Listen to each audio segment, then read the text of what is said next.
Hello, moi c'est Sophie, je vous retrouve aujourd'hui pour une nouvelle vidéo. Ça faisait longtemps mais je vais me rattraper, c'est pas très grave. Le sujet d'aujourd'hui, j'ai envie de vous parler un peu plus de développement personnel, et particulièrement aujourd'hui on va s'attaquer aux 5 livres de développement personnel que je recommande pour commencer. C'est parti.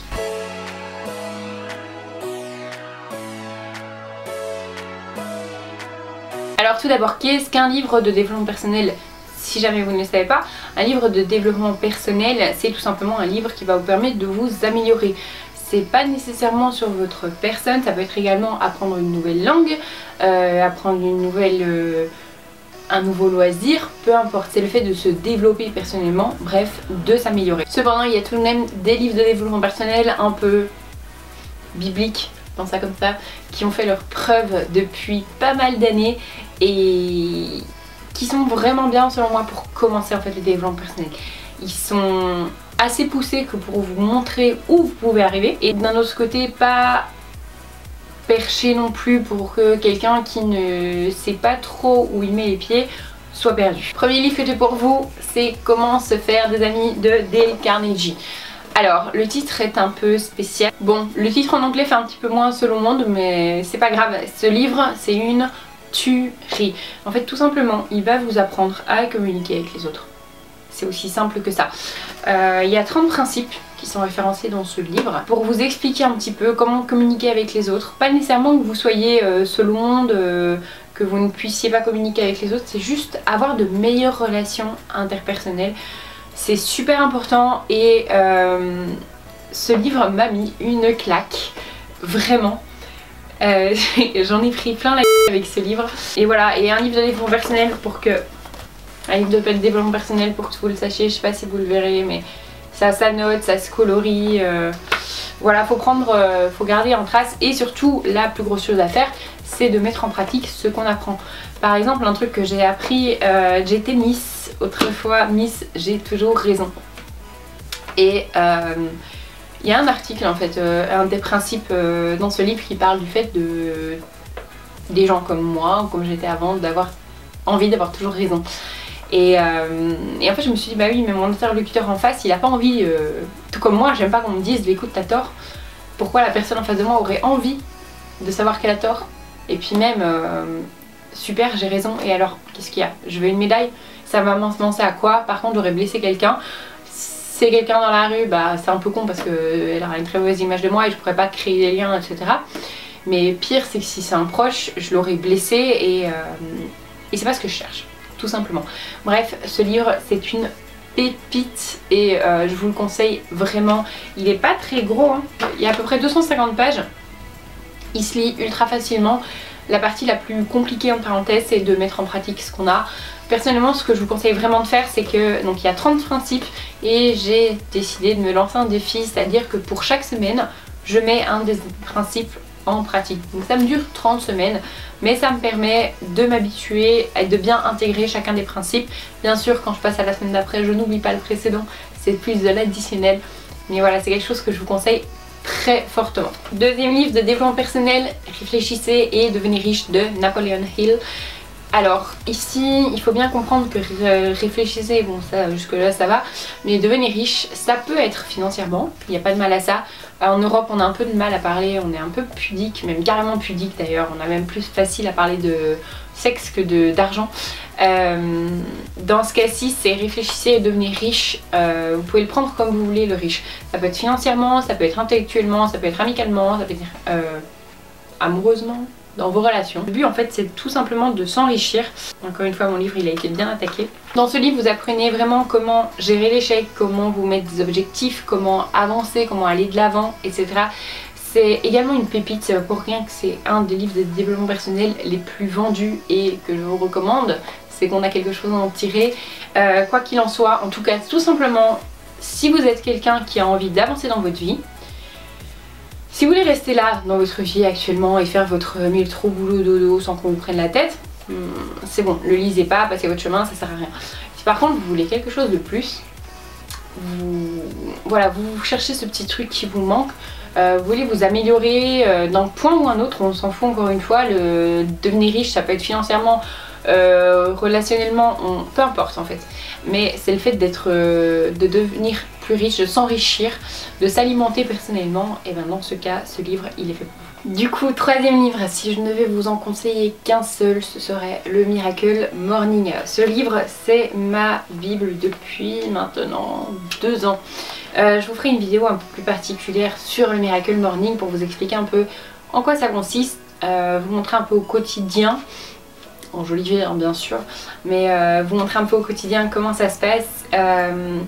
Voilà, globalement, qu'est-ce que c'est le Miracle Morning?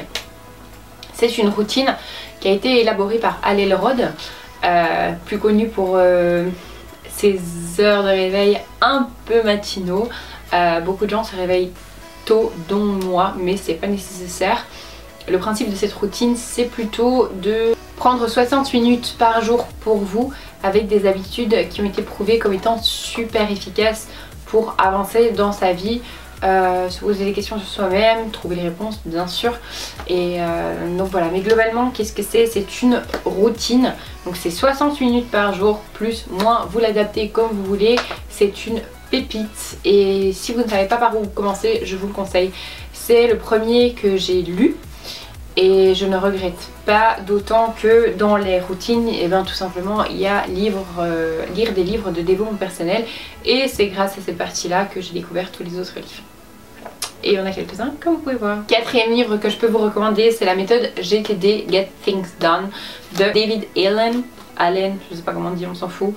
Qu'est-ce que c'est? En fait c'est tout simplement une méthode d'organisation. C'est quelque chose qui m'a été très utile dans le passé, maintenant un petit peu moins, mais par rapport à mon job que j'avais précédemment, c'était super utile pour organiser mes journées. Si vous êtes débordé, je vous conseille vivement de lire ce livre. Ça diminue vos journées par 10 en fait. Je sais pas expliquer comment, enfin si, comment, pourquoi, et c'est lui qui vous l'explique là-dedans, mais c'est juste magique. On va beaucoup plus vite, on fait les choses de manière beaucoup plus efficace. Alors il y a beaucoup de choses que j'ai gardées de ce livre bien sûr et que j'applique toujours aujourd'hui, mais voilà, c'est quelque chose qui m'a été énormément utile l'année dernière pour mon job. Maintenant un petit peu moins, j'ai un peu moins de paperasse et ce genre de choses. Tout se fait sur le PC, donc c'est vrai que je gagne pas mal de temps, mais si vous êtes genre paperasse, même si vous êtes vous travaillez à domicile, peu importe, c'est ultra utile. Et finalement le bien connu, la semaine de 4 heures. Si vous êtes quelqu'un à la fibre entrepreneuriale, vous désirez créer votre boîte, ou en tout cas voilà, c'est quelque chose qui vous plaît, lisez ce livre. Alors je vais pas vous mentir, le livre, le titre est accrocheur, hein, on va pas mentir, si on vous avait dit travailler 80 heures par semaine, mais vous faites ce que vous voulez, ça vous aurait moins plu, ça serait moins bien vendu. Alors je pense qu'il y en a qui réussissent hein, vraiment à travailler, peut-être pas 4 heures, mais travailler une vingtaine d'heures par semaine, une dizaine d'heures par semaine peut-être, et qui réussissent très bien. Mais quand tu regardes le prorata du travail qu'ils ont fourni au début, et en général pour peanuts, je suis pas sûre qu'on puisse appeler ça la semaine de 4 heures. Mais en tout cas si vous êtes entrepreneur, ou en tout cas que vous avez l'esprit entrepreneur, que vous voulez commencer mais vous ne savez pas par où commencer, c'est une pépite. Alors le mec, autant prévenir, il est, enfin en tout cas personnellement je le trouve insupportable. Il est pédant, il a une vision des gens que j'apprécie pas particulièrement. C'est à vous après de faire le travail, de prendre du recul par rapport à cet auteur. En fait qui que ce soit l'auteur, que ce soit lui que vous n'aimez pas ou un des autres ou n'importe qui d'autre, peu importe, mais je pense que tout le monde a les bonnes idées et on n'est pas obligé de se lever le matin tous les jours en réinventant l'électricité, la roue, etc. Il a fait ses essais, il a réussi pas mal, donc je vois pourquoi on ne pourrait pas écouter ce qu'il a à dire. Vous approuvez, vous approuvez pas, peu importe, mais je pense qu'il y a des très bonnes choses à tirer de son enseignement, de ce qu'il a pu faire, apprendre. Et voilà, c'est un livre que je vous conseille vivement. Donc voilà pour les 5 livres de développement personnel que je vous conseille de lire pour commencer. Alors bien sûr on entend beaucoup parler d'autres livres de développement personnel. On a beaucoup de littérature développement personnel qui est en train de se développer. Les livres du style Le premier jour du reste de ma vie ou etc. Pour moi c'est du développement personnel romancé. C'est extrêmement léger. Ça ne vous apprend pas grand chose en fait, ça vous montre le côté sympa du développement personnel.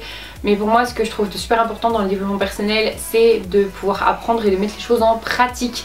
C'est ce qui prend le plus de temps en fait. C'est très bien de lire, mais si vous lisez et que vous ne mettez pas en pratique, ça ne vous servira à rien. Donc ne vous forcez pas à lire ces livres-là si vous n'avez pas l'intention de les mettre en pratique. C'est pas facile, ça prend du temps. Moralement, ça peut pas être simple tous les jours. C'est quelque chose qu'il faut dire, mine de rien, parce qu'on se rend compte, enfin en tout cas je me rends compte particulièrement moi, alors je sais pas si vous ça vous concerne aussi, mais je me dis mon Dieu, mais qui est-ce que j'ai comme chemin à faire encore? Limite c'est déprimant, et puis il y a des jours où on se dit je fais tout de travers, et puis voilà, il y a des jours où on reprend du poil de la bête, et puis quand je vois le travail parcouru depuis mes débuts, c'est juste incroyable et j'ai hâte de voir ce que les 5, 10, 20 prochaines années me réservent. En tout cas, si vous souhaitez commencer le développement personnel, voilà les 5 livres que je vous conseille. Si vous les avez lus, dites-moi ce que vous pensez en commentaire. Et puis si vous voulez voir d'autres vidéos, n'hésitez pas à mettre un pouce en l'air, à vous abonner. Et puis moi je vous retrouve la semaine prochaine pour une prochaine vidéo. Salut!